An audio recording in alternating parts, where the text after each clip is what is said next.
So ito kabayan ay paggawa ng blood group, pagtukoy kung anong blood group, okay, o blood type ng pasyente. Bakit kailangan mong malaman ang iyong blood type? Maraming mga studies kabayan na nagsasabi na sa pagtukoy at pag-alam ng iyong blood type ay pwede kang merong mga sakit kasi na pwedeng ikaw ay high risk sa pagkakaroon niyan base sa blood type mo. Okay, there are 4 major blood types na kilala natin. A, B, AB, at saka O. O, alam nyo ba? Kapag ikaw ay blood type O, lapitin ka ng babae. Oo nga, totoo nga. Lapitin ka ng babaeng lamok. Pansin nyo, kung ikaw blood type O, tapos meron kang mga kasama na iba-ibang blood type. Bakit yung mga ibang mga may blood type hindi nakakagat masyado ng lamok? Pagbase din sa lamok kabayan, babaeng lamok lang ang sumisipsip ng dugo. Ang lalaki, pollen lang po yan sa mga flowers. May pag-aaral kasi kabayan. Ginawa ito sa Japan. Gumawa sila ng isang cubicle, naglagay sila ng 10,000 pieces, okay, na female mosquito. Ngayon, merong 4 na blood group. Okay, same scenario. Lahat ng kamay bago pinasok sa cubicle, hinugasan muna para parehas. Pinasok yung kamay. Napag-alaman nila sa kanilang experiment at studies na yung blood type O, yun yung may maraming kagat. As compared dun sa AB at saka AB, konti lang. Kaya lapitin yung mga blood type O na mga babae. Bakit gusto kong itakal ito? Bakit dapat mong malaman ang iyong blood type? Maraming mga studies kabayan. Sa 4 na blood types na ito na kilala natin, kabayan, may mga high risk dyan sa pagkakaroon ng sakit. Base sa iyong blood type, baka ikaw ay pwedeng prone. For example, magbigay na lang natin dito sa kanilang studies. Studies confirmed dito na yung identified connections between the certain blood types and the risks, for example, ng pagkakaroon ng sakit.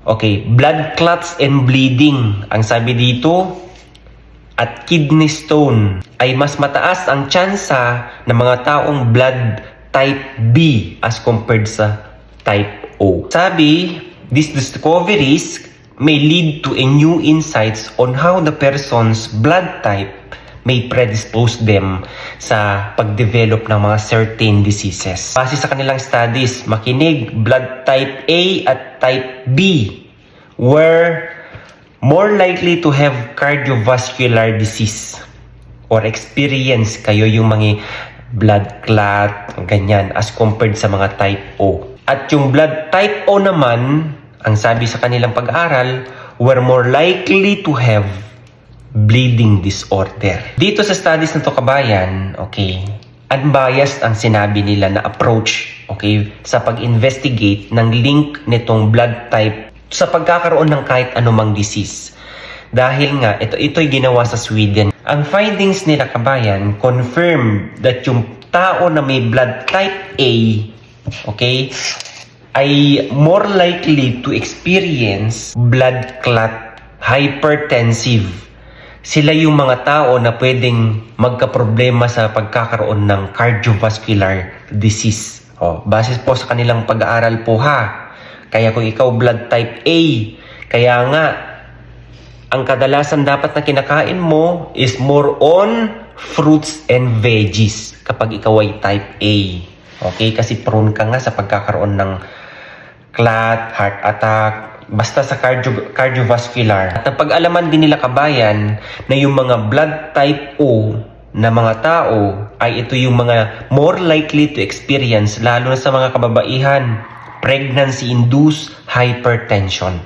Sige nga, comment down below ka kung ikaw ay type O, tapos nung ikaw ay nagbuntis, tumataas ang BP mo. The studies confirm that yung result ng kanilang experiments na na-determine nila how different blood types and blood groups may increase the risk of certain diseases, whether there are alternative explanations sa kanilang relationship itong disease at ng kanilang blood type. Dapat nga malaman natin kung ano ang blood type natin dahil ang sabi dito, they have an impact on different disease risks that we can improve. Para lang ma-improve natin. Gaya sa akin, blood A positive ako, kabayan. Ang lagi kong kinakain, more on veggies and fruits. Okay? Pasundot-sundot lang sa mga meats. Bakit? Kasi nga, higher risks. Alam nyo ba ang type A?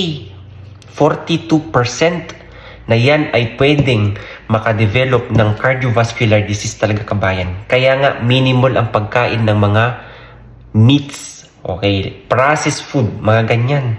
Iwasan nyo yan kung ikaw yung blood type A, ha? Ang importansya nito kasi, kabayan, is mapag-aralan natin kung paano yung impact nitong different disease risks na pwede natin ma-improve yung understanding natin at paano hindi ma-develop yung different health issues na yan. In short, ang pinaka-importante dito, una pa rin, kailangan mag-exercise. Balance yung diet. Lahat dapat in moderation, kabayan. Walang nangunguna, walang mataas sa mga ini-intake. Excessive intake of anything, meron niyang problema na idudulot, kabayan. And insufficient nutrient naman ng ating ini-intake, meron ding problema yan. Number 1, cancer. Dito sa kanilang research, kabayan, research shows yung mga tao na merong type A, blood type A, makinig. Uulitin ko, higher risk ng development ng stomach cancer. Ha? For example, kung ikaw na tao, kung kayo positive sa Helicobacter pylori o H. pylori, maraming pasyente dito, positive yan, kabayan. Most common sa tao na blood type A ang matatamaan nitong H. pylori. At kapag naka-infect ka dito ng H. pylori, kabayan, ito, kung ikaw ay blood type A, this infection can cause stomach ulcer. Pwedeng magka-inflammation. At it sometimes lead to cancer. Yung H. pylori din, kabayan, sa totoo lang, is connected with higher rates of pancreatic cancer sa mga taong may blood type A, B, at AB. Except for O. At ang sabi dito, kabayan, for patients na merong type A, B, AB, okay? Yung ABO gene, meron niyang malaking role, kabayan, heightening yung risk sa pagkakaroon ng certain cancers kagaya ng lung, breast, diba? Colorectal, cervical cancer. Pangalawa, heart disease, according to American Heart Association, AB na naman. Associated talaga yan sa greater risk ng heart disease, heart attack due to coronary artery disease as compared to blood type O. Napansin ko dito sa nila, ang blood type O, kabayan, prone yan sa bleeding disorder lang. Oo, yan ang nakalagay sa kahit sa mga ibang pang-apat na kasi ito na nabasa kong research. Yan ang lagi nilang nababanggit. Next, stroke. Kapag stroke, ang sabi dito, recent studies na merong blood type A, kakaya ko. More likely to have stroke, di ba? Pare-parehas silang sinasabi. Yung una, ganun din, type A, na pagkakaroon ng stroke, basta pagdating sa cardiovascular disease, kabayan, type A, mataas 42% as compared sa type O. Ayan, nabanggit din nila dito, mosquito and malaria. Lab experiments na ginawa din nila except sa Japan. Ginawa din nila Sweden, okay, sa Amerika. They prefer the blood type O. Mosquitoes, okay, and malaria. Yan yung mga mosquito-borne disease. COVID-19. In large studies in European patient, kabayan, analysis suggested na yung patient with type O na dugo were at slightly lower risks, okay, sa pagkatsugi ng COVID-19. So, kabayan, base sa nabasa kong research na mga ito, bigyan ko na lang ng final verdict o final thought.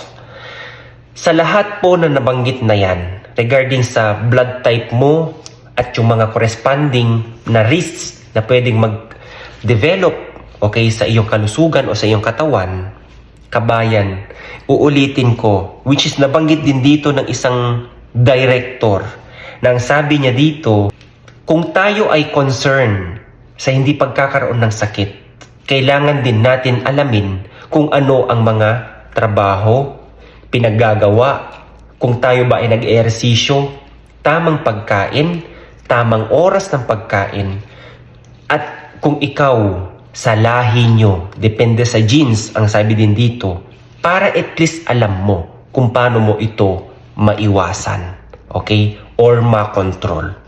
Yan lang ang final message, kabayan. Kaya nasa inyo din po yan. Kabayan, lahat ng dapat ititake natin in moderation.